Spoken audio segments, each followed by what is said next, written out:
Do you have any funny anecdotes from your time whilst going to the job site and I guess doing some form of customer discovery? So around lunchtimes, we started ordering pizzas and we would literally go to job sites, often, that are ring fenced. And we would be handing pizzas over the fence. And, I think a lot of the people we were speaking to were just ultimately confused, especially, to see a woman with a British accent trying to feed you pizza in exchange for getting you to answer a list of 10 questions on my clipboard. I've got a question here on, so did you not feel that Pepperoni was better than margarita?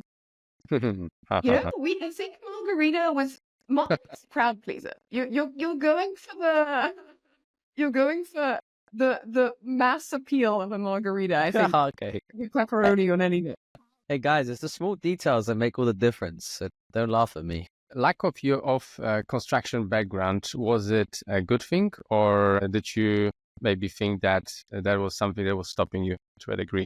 I always looked at it as a real strength, because I think if you've been in an industry for a really long time, I think it can become pretty hard to imagine things working in a different way. And even today, we'll talk to people who've been in construction for 20, 30, 40, in some cases 50 years. And sometimes we find that it's really hard for them to imagine that things wouldn't be the exact same way that they were over the past couple of decades.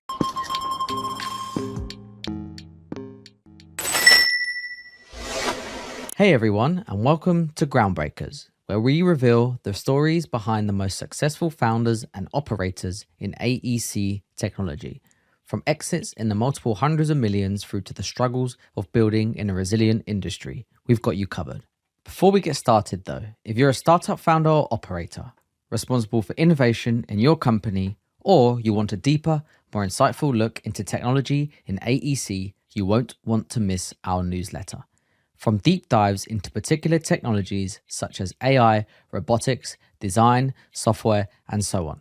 Hot takes from investors betting big in AEC technology, and advice on building tech companies, including the stories and takeaways of the most successful AEC technology founders. Head over to www.bricks-bytes.com and sign up today to get this exclusive material straight to your inbox. And now, for the episode. Okay, good afternoon or morning, wherever you may be, Maria, in the world. Thanks for joining us. So you're currently the CEO of Kojo. And I remember when we chatted previously, before we done this podcast, you have quite a colorful background. So I'm sure we'll get to that. But I'm curious, how did all of your past life experiences lead to Kojo? And let me just make a few bullets here, because you have a very, as I said before, very varied. So you was at Oxford University in the UK.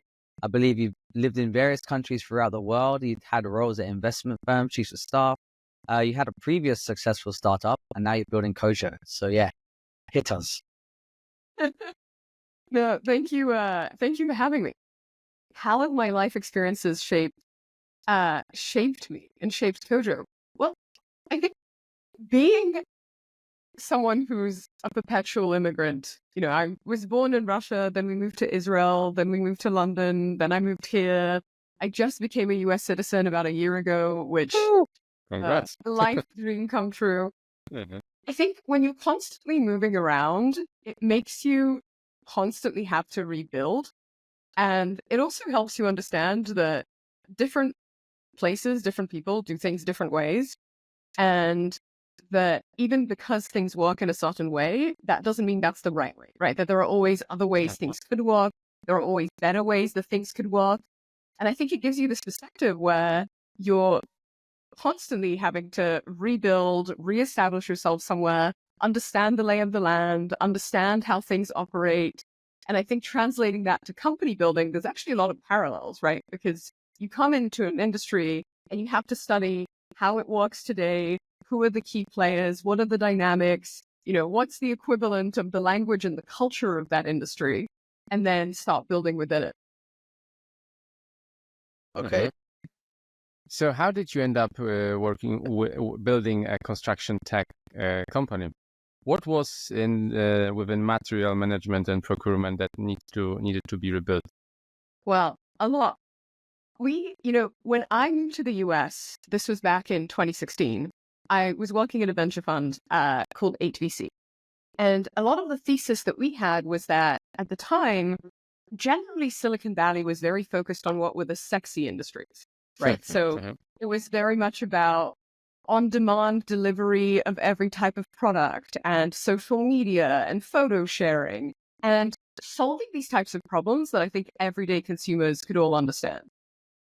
And then what we saw was that there were all of these quote unquote unsexy industries like construction and freight, supply chain, logistics, defense, that a lot of people who want to build tech companies just didn't know how those industries worked. And our thesis was that we wanted to go and really dive deep into these industries because, you look at construction employs 7.5 million people in the country. And if you could make a difference in 7.5 million people's lives, that would be an enormous impact and just an incredibly important problem to solve. So for the years of 2016 to 2018, I really spent a lot of time studying these industries, right? And figuring out where were the problems that tech could actually be a solution for. Because a lot of problems that exist, especially when you think about construction, they might not be problems that need a tech solution. If you think about things like regulation, or you think about things, that are much more tied to the way that, let's say, local city governments work, those sometimes aren't problems that can be solved by tech. But for us, when we came and really studied the market, we realized, wait, for specifically trade contractors, they spend 40% of their total budgets on materials. And so materials is a huge component of what makes a company successful. And being able to solve these materials problems, we realized, can have an enormous impact. So was your experience working at the venture capital firm, right? Mm-hmm. That gave you the kind of idea, is that right, to build Kojo? Gave the initial inkling that there wasn't much that was built specifically for trade contractors. Because back then, nearly everything I looked at was built for general contractors or for owner developers. And looking at the market, I kept thinking, well, the trades are the people who actually build, right? They're the ones who are actually there doing the installation. And when I started talking to trade contractors and, showing up on sites with pizza boxes, what we kept hearing is that when it came specifically to the trades, things were still really, really manual. And, that from my experience of working at the investment fund, that all coincided because we saw very little that was actually focused specifically on the trades. Interesting. Just on that, you mentioned pizzas and sites. Do you have any funny anecdotes from your time whilst going to the job site and I guess doing some form of customer discovery? Oh, I mean, we have so many. When we started... In the UK, it's donuts. Donuts? I don't know. I think pizzas were our best performing. We, when we got started, our initial framework for looking at the world was, let's go and talk to as many customers as we possibly could, and let's just talk to as many contractors as we possibly could to actually understand the lay of the land, right? Oh, and to your initial question about how my upbringing shaped how we thought about company building, well, a lot of it initially was just trying to really get as clear a lay of the land of what are the workflows that currently exist, who does what, and how big is the pain point, right? Really trying to quantify, is this just something that's annoying, or is this something that's profoundly broken and could be fixed? And for us, initially, we just sent a bunch of people emails that were cold emails, and we said, hi, we're thinking about building a company. Please, we really appreciate 20 minutes of your time to talk to us. Here's a gift card. And we found just no one replied.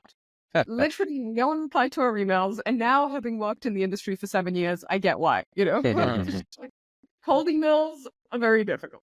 And so then we were sitting there and we said, well, if people aren't replying to us, let's just go on site.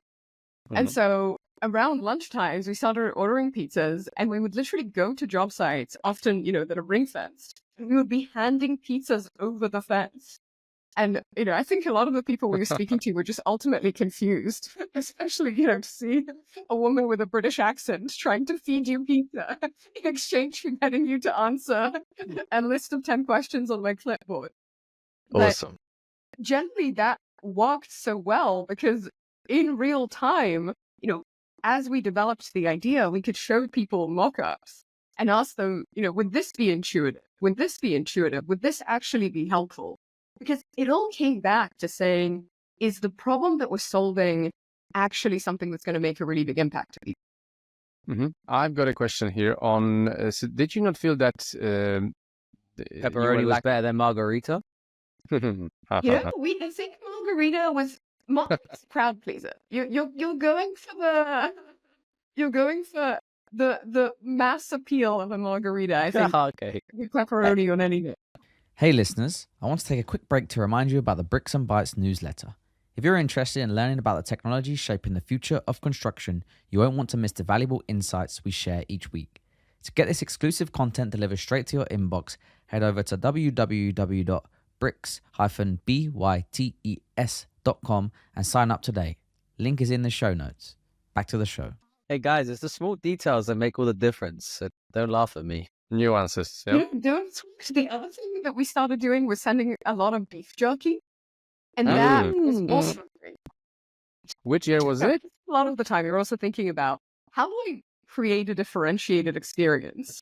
And, so many people out there are offering you gift cards. They're offering, very kind of standardized things. And then when, you send a pack of exotic beef jerky to someone, you're at least going to get some reaction. Yes. I love it. I've got a question here. So, lack of your construction background, was it a good thing, or did you maybe think that that was something that was stopping you to a degree? I always looked at it as a real strength because I think if you've been in an industry for a really long time, I think it can become pretty hard to imagine things working in a different way.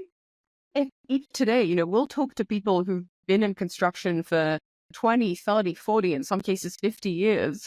And sometimes we find that it's really hard for them to imagine that things wouldn't be the exact same way that they were over the past couple of decades.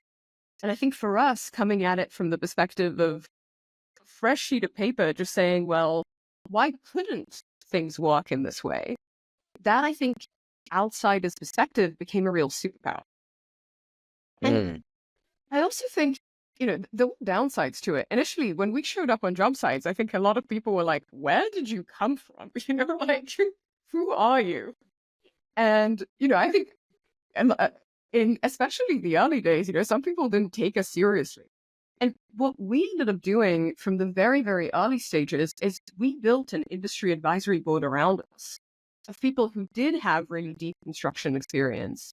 And as we started building out our team, we made it a real focal point to hire a lot of people from the industry so that not only do we have advisors with a lot of experience, but, advisors, they only have so much time in a given month to actually spend with you.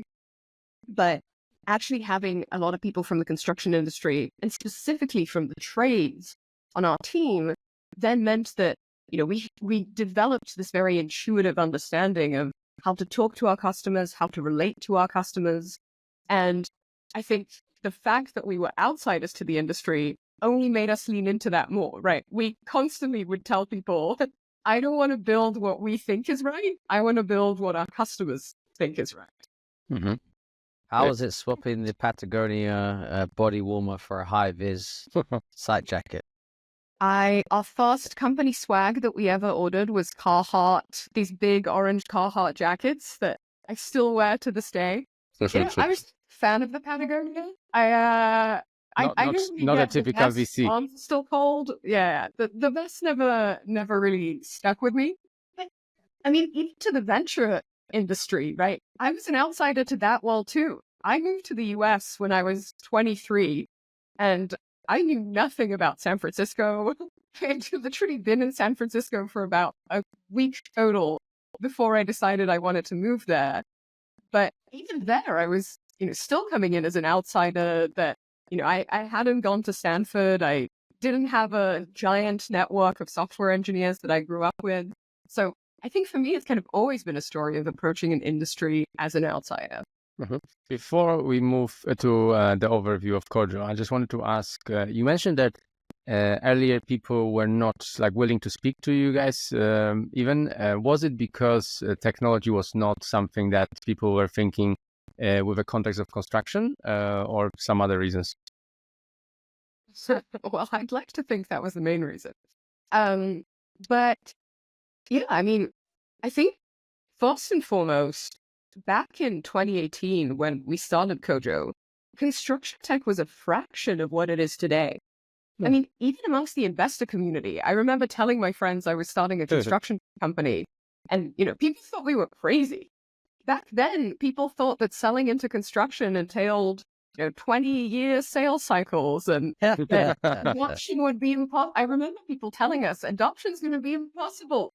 How are you ever going to convince people to actually use the product? And so I think in the early days, it was just a function of very little software had been built for the trades. I think there was generally some disbelief around how useful software could be, because a lot of the companies that we spoke to, back then they had an ERP and they had something on the design side, but that would kind of be it. And then the thought is, I think whenever you're starting anything new, it's, you're brand new. No one wants to be the first customer. People want to, or let me paraphrase, very few people want to be the first customer. And so for us, a lot of that early discovery was also about finding out who are the early adopters? Who are the people who feel this pain so badly that they are willing to take a bet on an early stage company and give a bunch of feedback just because they want this problem solved? Do you have any idea how to maybe help other founders to figure out like how they can figure out who is this early adopters? Who can they like try to like, how can people sniff who can be an early adopter of the tech? Well, I think if you still don't have a website and they're taking a meeting with you, that's a great sign. But in general, I think number one, it's anyone who's been an early adopter before, right? So if they've been an early adopter of other platforms, that typically means they're someone who's excited about technology. I think LinkedIn is a great platform. If there's someone who's, commenting and engaging with the industry and someone who's very active, that again means they're likely to be an early adopter. Similarly, if there's someone who's talking about tech solutions and evangelizing tech solutions, that means they're going to be an early adopter. And I think fourth and foremost, it's also if they're actually willing to take a meeting with you and they're willing to hear you out, and you can see, when you're in the room, you feel this palpable energy, and you can sometimes feel when someone's getting excited and talking to you. And if you're feeling that, then okay, those are great characteristics of who is actually likely to be an early adopter. Love it. Very good. Just one last one before we go into the overview of Kojo for me. I'm curious. So Russia, Israel, UK, USA. Is there like a very like a stereotypical maybe kind of like thing you learn from each of those cultures that you apply to building Kojo? For each one? It's a good question. That's a good question. I'd say, well, I wasn't in Russia for very long. I left when I was 4. But I would say from there, there's, I think it's more a lesson of what not to do, which, for us as an example, I think it's, in general, it's a culture where there's very little transparency and it's very opaque what is actually happening. I would hear all these stories from my parents about the Soviet Union and, how it was what you were officially being told by state media bore no relation to what you were actually seeing out there in the streets. And as a result, how everyone's sort of internalized that, okay, well, you sort of need to find your own path because you can't rely on anything being told to you actually being true. And I think for us, and I'll tie that, I studied philosophy at Oxford, and a lot of philosophy is just about what is true. It's about this kind of deep pursuit of the truth and trying to understand, well, why do things actually work as they are? And I think for us as a company, we're very, very deeply analytical. We have a very high bar for deciding what to build and crucially for analyzing the market, right? Also analyzing, is this actually monetizable, for forecasting, for thinking through all of the steps of what we're going to build and how it's actually going to materialize. And I think that real pursuit of truth is actually what's, steered us away from. Initially, we saw a lot of big, shiny problems that we thought, oh, this would be great to fix. And then as we dove deeper and deeper and deeper, we realized, actually either now's not the right time, or, this isn't actually something that is a business. It's more of an idea. It's hard to actually ever turn this to bear kind of into reality. That is ultimately in a business, you've got to also think about, is this something that can be profitable? Is this something that can grow quickly? And say, between sort of Israel and England, Israel's it's a startup nation, right? I think there you have this real belief that you can do anything, right? There's so many people I know from there who are building. I thought this is the feeling in America. I think there's a lot of similarity. I think there's a lot of similarity between the two, which, I remember Israel as an example being very informal. I went from school in Israel where you don't wear a uniform and, you don't have to put your hand up to ask to go to the bathroom. You just go, to moving to England where you call everyone, Mr. or Mrs. or Miss, and you wear your uniform and everything has a lot of structure to it. And so I remember thinking, wow, one system is, at least back when I was there, very unstructured, and one is extremely structured. And realizing, wow, okay, so there's a lot of difference in the process that you can build and the outcomes that you get from that process. But yeah, I remember showing up in England and, I was like, wow, there's so much formality. Where does this formality come from? And then I realized, oh, well, that formality, it's there for a reason. It is, definitely is. I think UK, people can't wait for you to fail and then laugh at you. Well, I think, time back to the US, one of the things that I loved here, when I moved here when I was 23, I was hooked immediately, was this unbounded optimism, right? Was this feeling that you could build anything, even as a 23-year-old, and people would take you seriously. I remember in England, and again, I think it's changed over the last 10 years, but there was this general belief that you needed to have been in the industry for 30 years and you needed to work up the ranks and you needed to have this very structured approach to what you do. And I think in the US, and specifically in the sort of Bay Area ecosystem, you could be 23 and as long as your idea was good, you'd be taken just as seriously. And, you could go and raise $84 million when, and, you'd be taken just as seriously as someone who was in their 50s. Yeah, got it. Okay, let's go to Kojo. So I believe that the name Kojo is a Japanese word. Is that right? Right. It is. It means continuous improvement in Japanese. Is that not Kaizen? It's actually, so they're different concepts, but they are all deeply related. They all come out of the lean manufacturing terminology concepts. Love it. Okay, give us your best grandma explanation of Kojo. My best grandma explanation. I would say Kojo is a procurement, inventory management, tool tracking, and prefab platform for commercial trade contractors. Okay, so how'd I do? I think we can maybe work on this one a little bit. So if we are so you target trade contractors, right? And trade contractors need to order tons of materials. Yes. And they use Kojo to help them order the materials? Correct. Well, they use Kojo for a lot. So I'll give you the slightly longer explanation, which is if you're a trade contractor doing commercial work, meaning you're an electrical contractor, a mechanical contractor, or a drywall, roofing, flooring, site preparation trade contractor. Today, typically, 60% of your cost is in labor and 40% of your cost is in materials. And before Kojo, ordering materials is an extremely manual and often very error-prone process. Meaning, you've got your foreman in the field, and they're, texting, emailing, calling in the purchasing agents in the office, saying, we need these materials.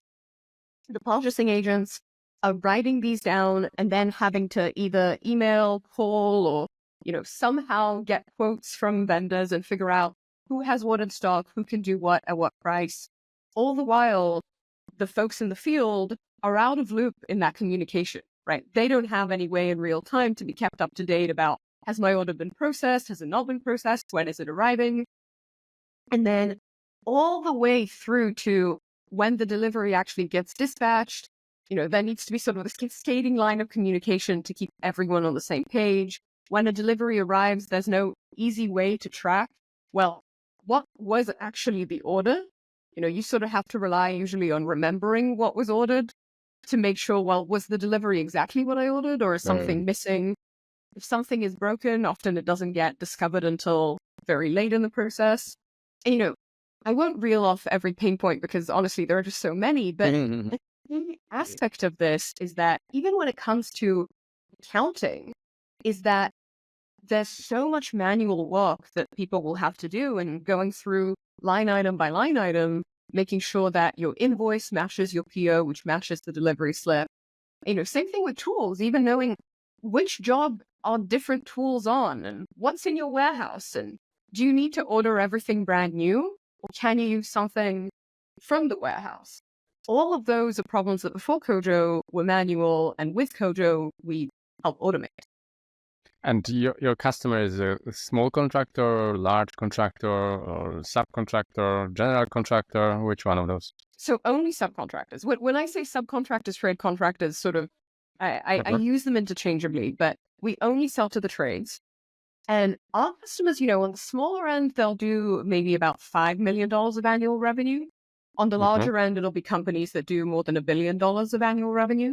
So, at this point, we've grown a lot so that when we started, we only focused on mid-sized companies in the electrical space. Now, 4 years later, we work with more than 500 trade contractors across the US. And so that's tied to expanding across all sizes. What was your thinking behind starting with electrical contractors? Well, we looked at it across three main variables, which is they have a really high order volume. So they order a lot of materials.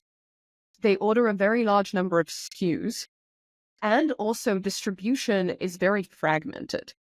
And so when we looked at that, we realized, and I guess a fourth vector would also be it's a very large industry, right? Because for us in building a business, we said, well, we want to initially start with a sector where there's a lot of work, there's a lot of activity where we can very quickly learn a lot. And so as we started within electrical, we then, for the first 2 years of the company, we only sold to electrical. And then we actually started getting a lot of word of mouth introductions from electrical to mechanical. And that sort of started our expansion across the trades. Was it something within the software that you had to switch or develop further to allow for other trades to participate, or? A lot. I mean, for us, a huge focus of our software is the catalog, right? Because we will allow contractors to compare things like price and inventory in real time. And a lot of that is dependent on the field having a really simple and easy to use catalog that also understands things like slang, by the way. You often in the field, you're not going to write out the full exact description of the item that you need. Sometimes you're going to just say, I need a blue Smurf, and expect that the purchasing agent knows what you mean. And for us, a lot of the work that we did was making our system intelligent to be able to map what someone in the field is requesting to what that actually means for a vendor partner. And so every trade that we expand into, we need to build out these very native catalogs. And, also industries like mechanical, they prefab, right? They have really high warehouse utilization. Electrical, probably a little bit less. And so that's been another factor of thinking through, how we do that level of trade expansion. Mhm. When you were originally doing the kind of customer development and trying to understand what product to build, how were you convinced? How did you convince yourself that at the time Kojo would become the company that it has today and some of the successes you are enjoying? Was there a little bit of a leap of faith, or was there some like concrete signals that, you know what, this is a major problem here? Honestly, it's always a major leap of faith, right? There's always, I think in the entrepreneurial journey, there's always a degree of self-belief and, just belief in our team. I think more than anything, I just thought our team, I knew was extremely capable and extremely hardworking. And, I just believed we can build anything that we set our mind to. In fact, at Kojo, growth is still our number one core value, right? It's this constant belief in problems are actually fuel for growth. And we want everyone looking at problems or areas that they don't know and thinking through the lens of, well, I just don't know yet, right? And taking this truly growth mindset approach. But, Kojo's grown way faster than we expected. 4 years ago, we were just bringing our product to market. Today, Kojo's worth $275 million. It's been a wild journey, but I think a lot of it just started with, profound belief in the team and in the process that we were going through was the right process, and believing that would actually then translate to, the score taking care of itself. Super interesting. Oh, and the first founder who said what's the valuation of their startup. Oh, really? Yeah, live on air. In that case, you get a scoop.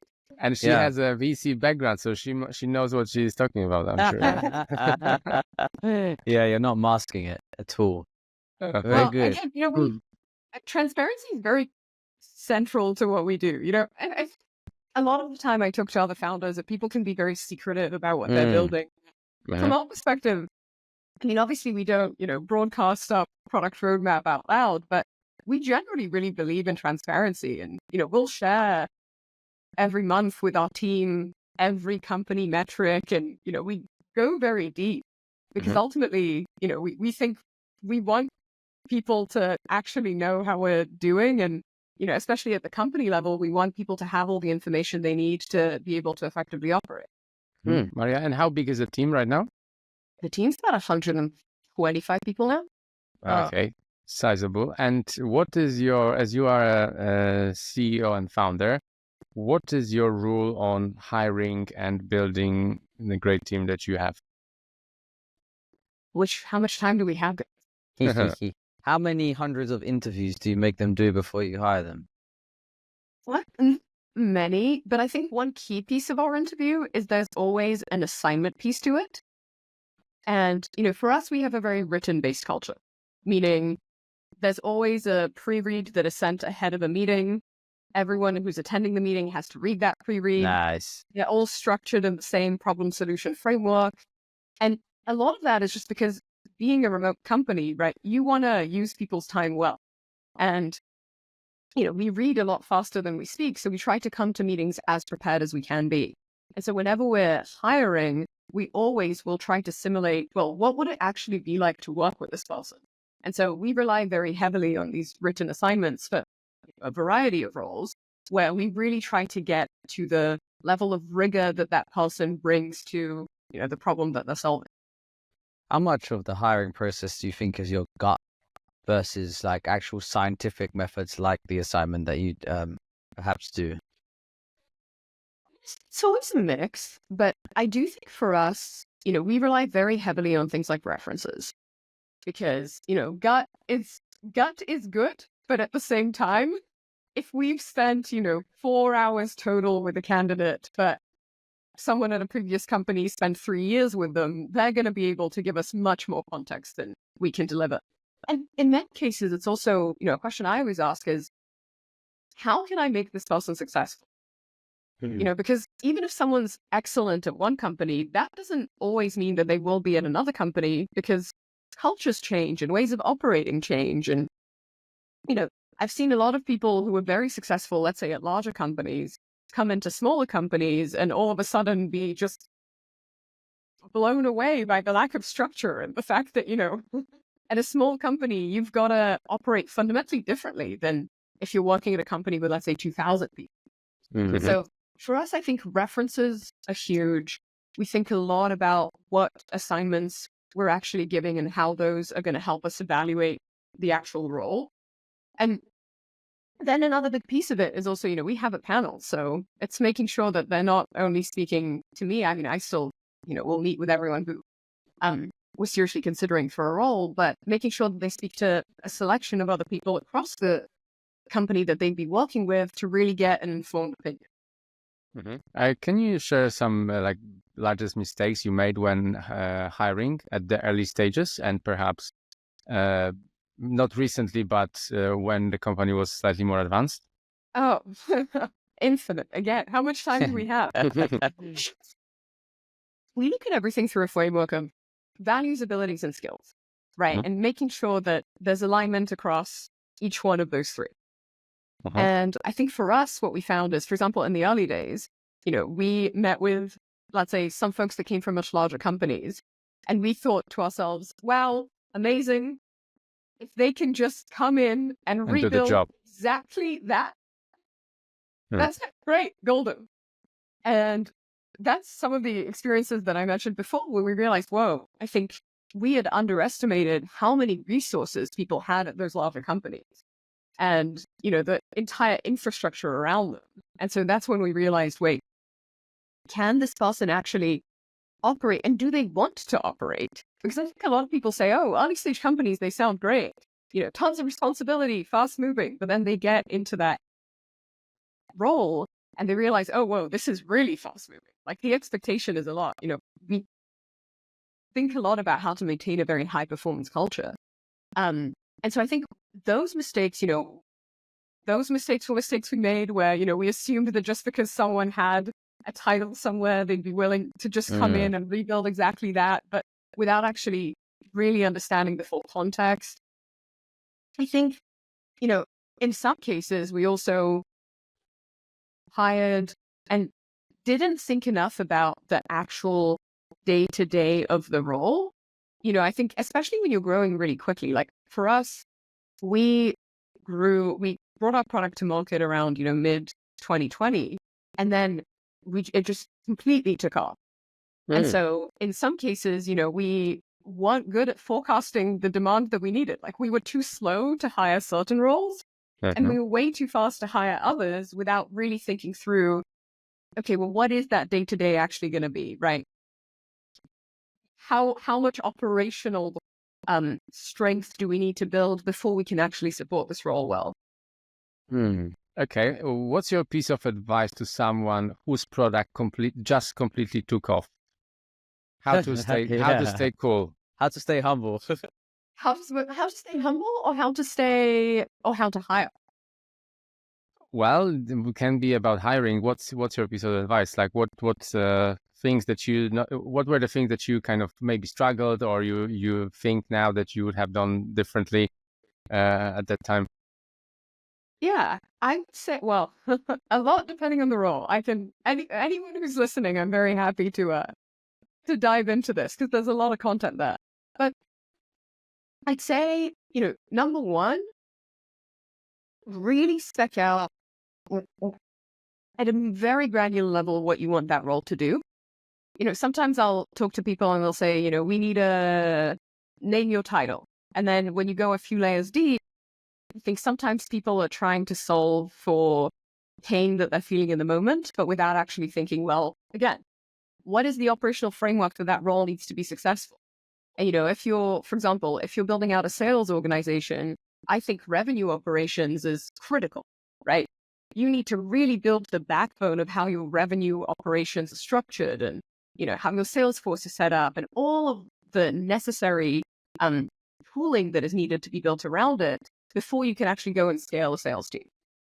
But generally, I think for someone whose company just took off, well, I'd say number one, enjoy it because, that's it's rare and it's really, really hard. And to have your company take off, I know how much work it takes just to even get to that point.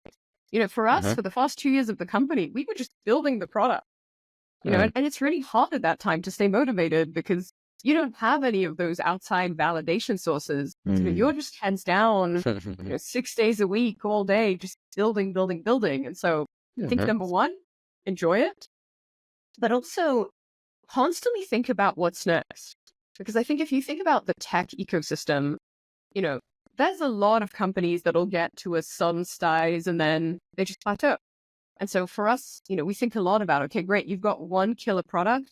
Now, what's the next killer product? And what's the product after that? And, what's your plan to constantly grow?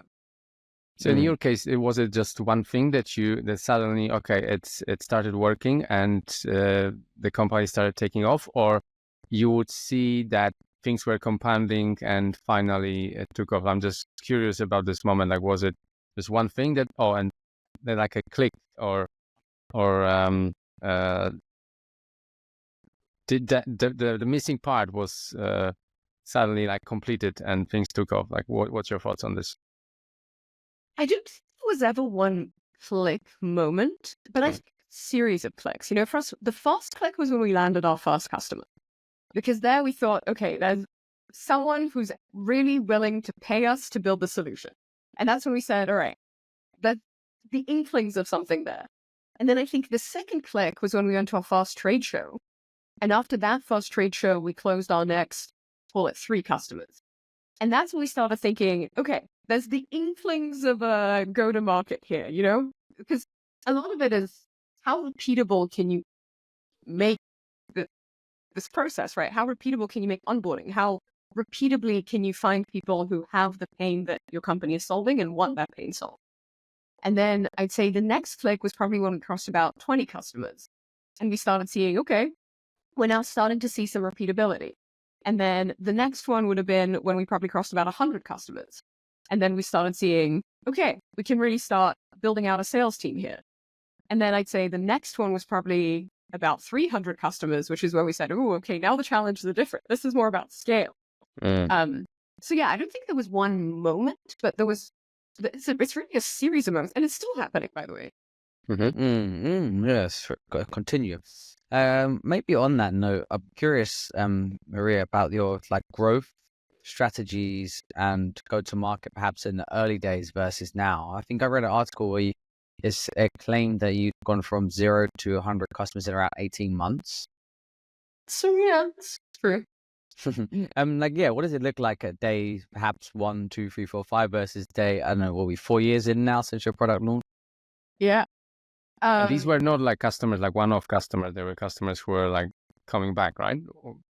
Yeah. Well, for us, all our contracts are annual contracts, and the idea is that people have a great experience and want to renew with us every year.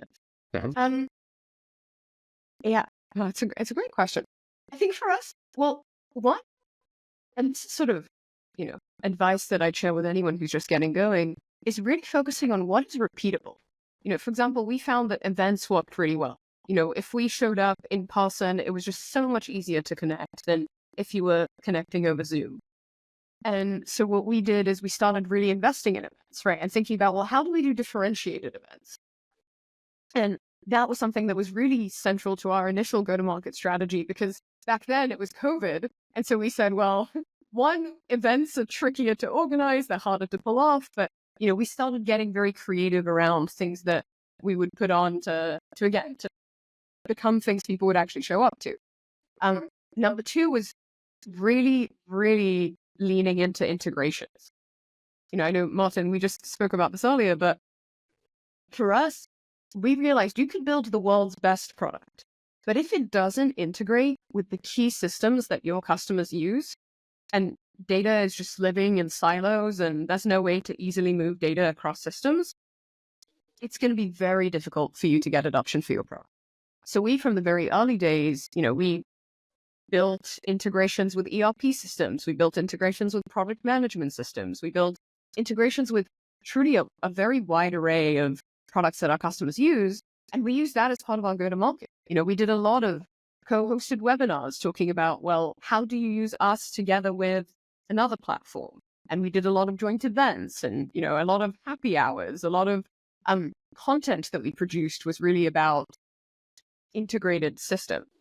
And I think for us, that worked very well because it meant, when we started the conversation, we already had a baseline understanding of how do you want this to work in your organization, as opposed to just, blank space kind of saying, well, here's a problem that we're solving. And then them saying, yeah, but how does it exactly integrate into, my ERP instance? Maybe that's brings to another nice subject about you're dealing with trade contractors. So perhaps,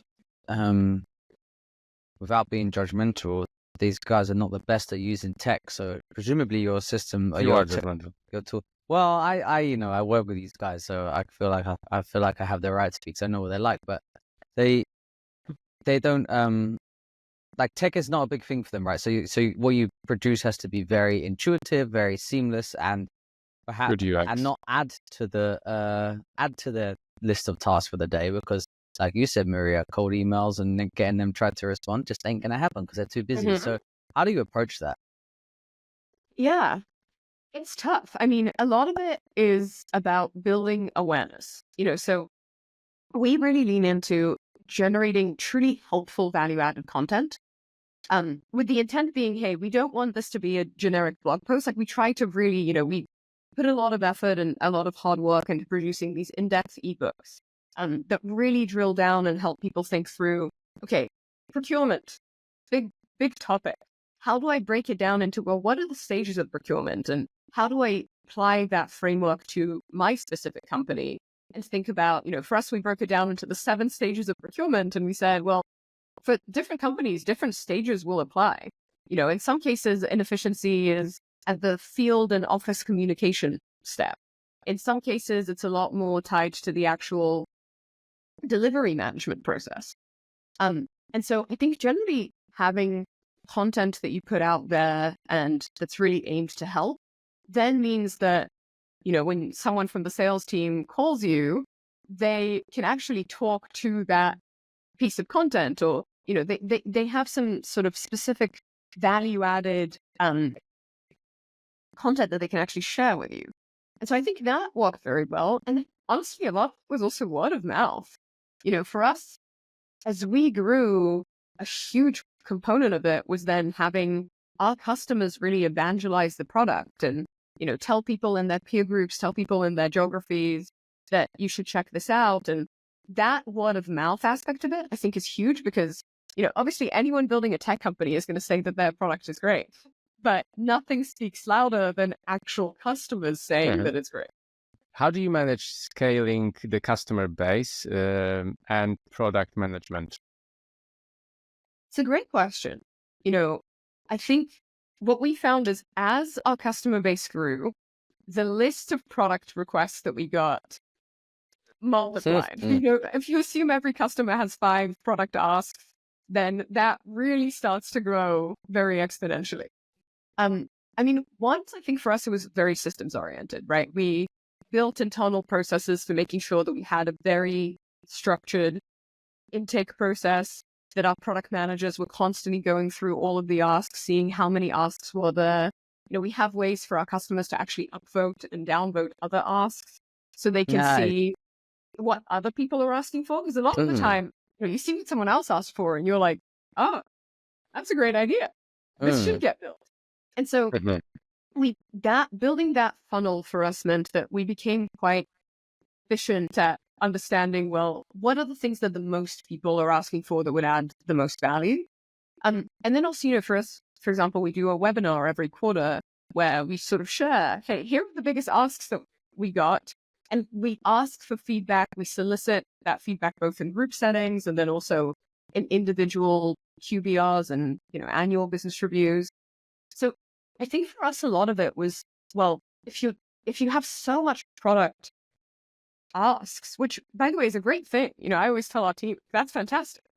Because the fact that people have product asks means that, there's real impact that we can make because these are still problems that aren't solved for them. But it was really about how do we structure that? And then how do we communicate what we're building so people know what's coming this month, what's coming next quarter, what's coming next year. I'm very curious actually how about your employee structure. like out of this 130, sorry, people you said around that? About 125, yeah. 125 people, like how many engineers have you got, or salespeople? How does it look like? R&D is the biggest team. So product design and engineering is about half of the company. Wow. And that's by far the biggest team. In part because, again, for us, we have a very wide product. Because I think, Owen, to your point about working with trade contractors, right? Trade contractors, every business is different. And even trade contractors who work in the same trade and maybe are the same size, they'll have different workflows, they'll have different processes. And so you've got to be able to build a product that's very flexible, that allows companies with different processes to operate, because it's not a cookie cutter industry. You can't just build one product and say, hey, here you go, and everyone uses it the same way. There needs to be a lot of flexibility built into it. And so that's why for us, I mean, product design and engineering is the biggest team, because we build a lot. We focus on really, really making sure that we can cover a lot of edge cases, and that we have really thought through how do these different products that we have all interact with each other, because that's what makes a big difference, right? It's actually being able to handle a lot of those edge cases. And so, yeah, that's by far the biggest team. And then, the next biggest teams in size will be sales and then customer success. Because again, for us, customer success will break down into, there's the implementation phase, the onboarding phase, and then there's ongoing customer success management, and making sure that that account, continues to get really white glove service even after onboarding is done. Yeah. And then, well, I won't list out every team, but those are the three biggest teams. Yes. I'm very curious, like if you 3x your customer base, like what's the structure of the employee structure? Would you 3x also the employees, or that wouldn't be the case? No, you wouldn't 3x your employees, but I think some functions tend to grow quite linearly with customer base growth, right? So for example, customer success will be a function where, we sort of looked at, okay, what's a healthy ratio of a book of business that a customer success manager can manage? And then over time, we've said, okay, how do we keep scaling that? How do we build, more self-serve content? How do we build internal tooling for our teams to be able to operate more effectively and, handle a larger amount of caseloads? But, things like customer success and support obviously do scale. I think when it comes to product design and engineering, it's really a function of the products that we're launching in any given year. And, this year we launched tool tracking and we launched prefab, and those were big, heavy lists. And now we have a lot coming on our roadmap for next year and the subsequent years, where it's really a function of, okay, if we're planning on building out an entire new product surface area, well, then we need to, really invest in making sure that there's a PM who looks after that, and there's a designer who's working with them, and there's a set of engineers who are dedicated to working with them as well. So yeah, you wouldn't 3x the team. Total count. I think different functions grow at different rates. Yeah. Maria, so I have some questions on the role of the CEO. How do you go? Okay, so when you started this journey, right, it was you and you had a co-founder, as I understand. Yes, I had two co-founders. Two co-founders. And obviously or maybe stick to your case, like you were not maybe an expert in let's pick a subject. Maybe you weren't an expert in product. How did you then cultivate the skill set in order to become an expert? Do you need to become an expert? Was it a matter of hiring someone in that position? Was it a matter of reading a load of books, going on courses, etc.? Like, how do you ensure that your skill set kind of like grows with the business as well? It doesn't just you're not just stuck with how you were at day one. Well, I think it's a great question. In general, I'm a huge believer in find people who are wiser than you. There were so many things I didn't know when we started the company. I mean, there's still so many things I don't know today. And what I always try to do is surround myself with really smart people who have scaled these functions, right? So I think, for example, how to build out a CS team, how to build out a sales team, how to build out various functions. Those are all things where, we relied on our investors to make introductions to companies that had done it before. We relied on people within our network to connect us to really A+ operators who had been in that role or done that type of growth journey, who talk to us about it. So I think generally relying on experts is something that I take really, really seriously. And honestly, I think whenever I talk to companies that are getting going, it's probably the number one piece of advice that I would give is, build not just an industry advisory board, but also your own advisory, right? Build people that you can go to with questions, because so many questions, you're not the first person that's solving them. Things like how to build out a pricing model and how to scale that pricing model. Those are all questions that different companies in the industry have given huge amounts of thought to. And, we've learned a ton from much larger companies in our space that, we really look up to and we admire. And I think similarly to that, it's also hiring in these experts. We've hired so many executives that I've learned so much from, because they come in and they bring in so much of that knowledge.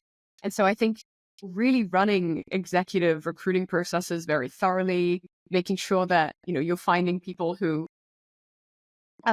really are going to keep on helping you step up your game. I think those have been all critical to us continuing to grow and to learn. How about your role as it's developed from managing yourself and 2 other co-founders versus managing 125 people? I mean, I think there, similarly, we've thought a lot about how to create management structures. Things like, how do we standardize one-on-ones so they're actually effective? How do we create an OKR, like an objective and key result process for our company that is actually effective? How do we track our progress against each one of these key results that, we've said for this quarter are the ones that we really want to hit? And so I think a lot of it is really about building systems, right? And then making sure that you sort of have a soup tasting process is what we call it, right? So you as the CEO can dive in and just say, okay, well, how is this working, right? Are people actually using the one-on-one template? Are people finding it effective? And doing skip level one-on-ones to always keep a sort of pulse on, well, in this new process that we rolled out, is it actually working or are there additional tweaks to it? And I think for us, one of the best things we did from very early on is building a real feedback culture, which is fully, all directional. I think you as a CEO, if you're constantly asking for feedback and then making a point of acknowledging that feedback and actioning on that feedback, I think it creates a positive feedback loop. But quite literally, it creates a positive feedback loop because people hear that their opinions, matter and they're being taken into real serious account and they're being implemented. And so that then means that people feel comfortable raising problems. We run the survey every quarter with our team. So to, we call it a pulse survey, to keep a pulse on how the major things that we're focused on are going. And one of the key questions we ask is, how comfortable are you raising problems? And generally, I take a huge amount of pride in the fact that I think 98% of the company in the last survey said very comfortable. Nice. That's tied to this culture of feedback where, you yourself are, you're very transparent. Like we always, we don't try to cover where things aren't working well or, where we made a mistake, try to talk openly about it. And then I think that then means that you create this loop where, people are willing to bring up problems and then those problems are much more likely to get solved. So you have like a week, like I'm curious about the day to day. Do you have like a weekly where Mondays you focus on, I don't know, admin, Sales. Tuesday sales, Wednesday marketing? Like how do you balance all of the kind of key functions? I don't. I know we have different teams who will do things like days with no meetings, no external meetings. So that'll help keep them focused.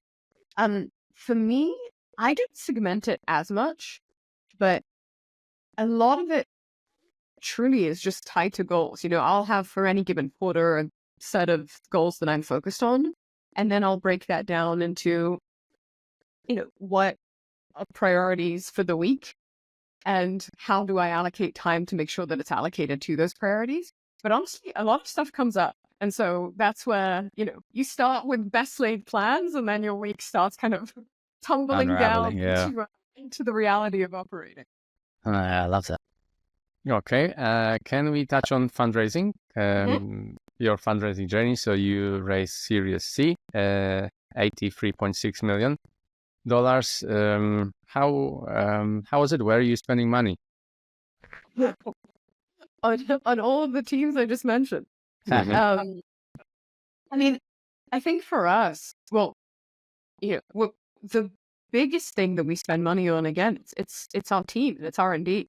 It's building out the product. And, I think there's that great Jeff Bezos quote where he sort of says, well, what we're launching today is what we started building 2 years ago, right? So a lot of these things take a long time to build, especially when you're building them, scale. And you start with an initial beta group and then you roll them out. But, some of these products that we've been talking about them for years, and even, at 125 people, it's still a relatively small company on the grand scale of things.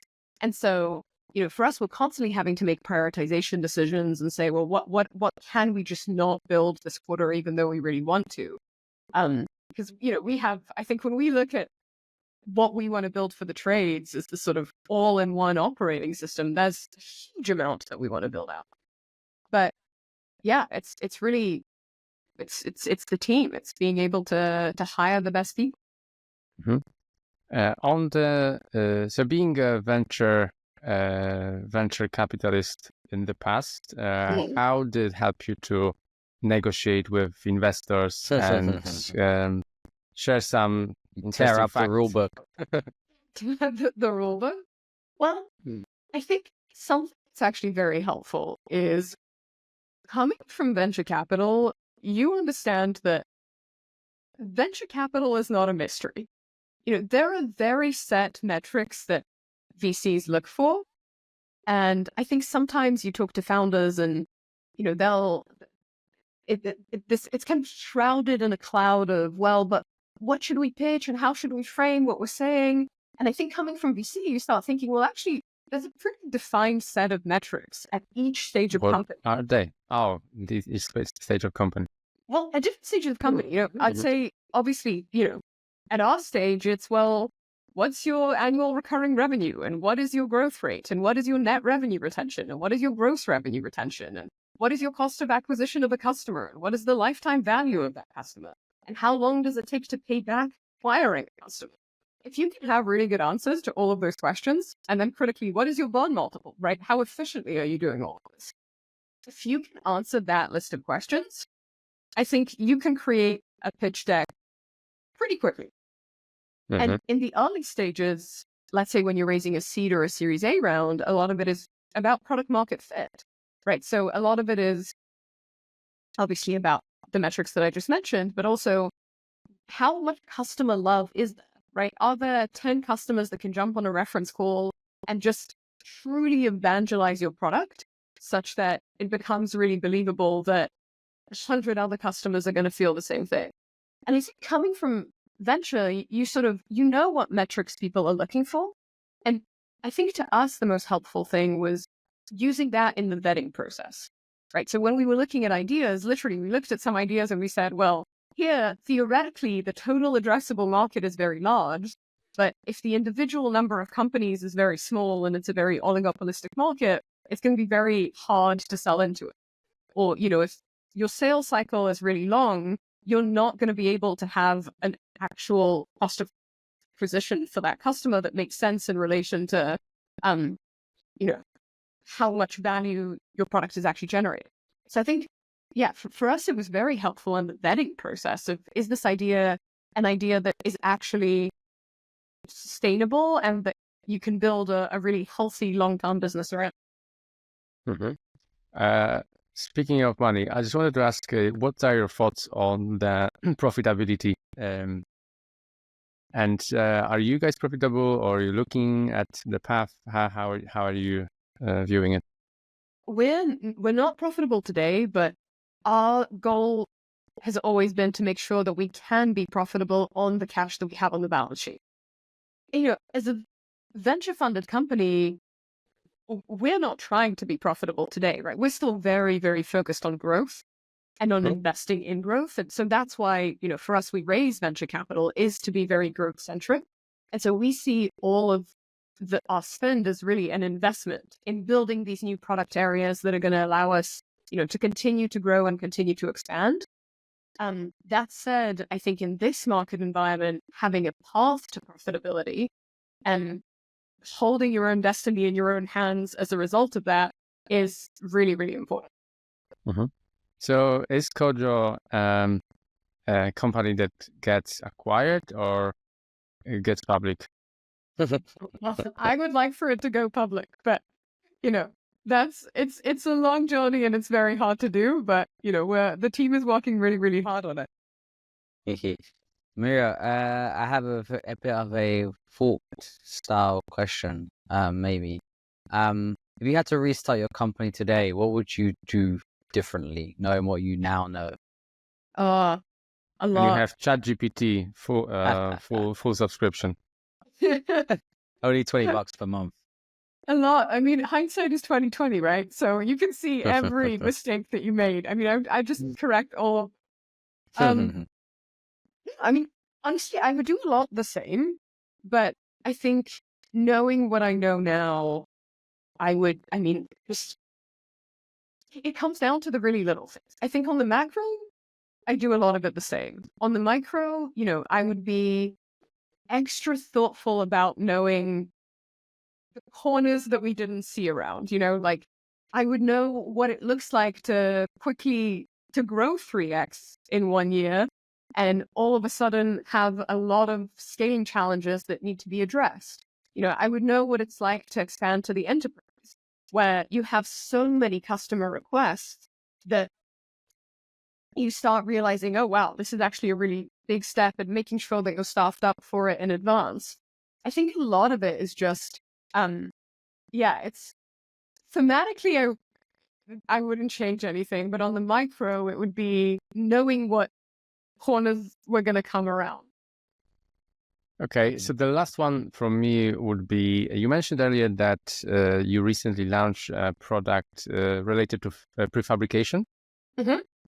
So why? Maybe that's the question. And how do you think prefabrication might or might not affect construction needs in the future? I mean, I think it's a great question. We're generally seeing a huge amount of excitement around prefab. In part because I think you look at the US and there's this massive labor shortage, right? We hear from a lot of our customers, it's really hard for them to hire at the rate at which they need to hire. And when it comes specifically to the materials needs of prefab, right, there's still a lot of manual work that needs to get done. And I think as we think about the future, the more that you can manufacture offsite, well, one, that's a great way to be able to stay on top of the labor challenges that we see. But secondly, we're seeing, especially from some much larger companies, they're really trying to invest in prefab as a way to scale, because it is really crucial for scale. And so that's an example of where we kept hearing people say, can you build a solution for prefab? Can you make it easier for the field to order prefab items directly? Can you make it so that there was one centralized place where we could see analytics on our entire prefab operation? And when we heard a lot of that feedback, we started saying, well, I think there's real material impact that we can make here. Good. Okay. One last one from me. Earlier, you mentioned that events were a key component for your growth in the early days. What was the most, what word should I insert here? I would like to say successful, but also most exciting and perhaps quirky and maybe a little bit different event that you hosted, which resulted in success. How about that? Which resulted in success?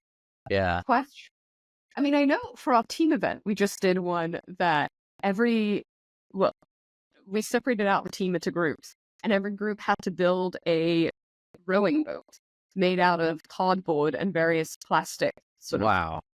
things, kind of scrap materials. And then they had to get someone into the rowing boat and actually go out onto the lake and row in the lake around a buoy, come back.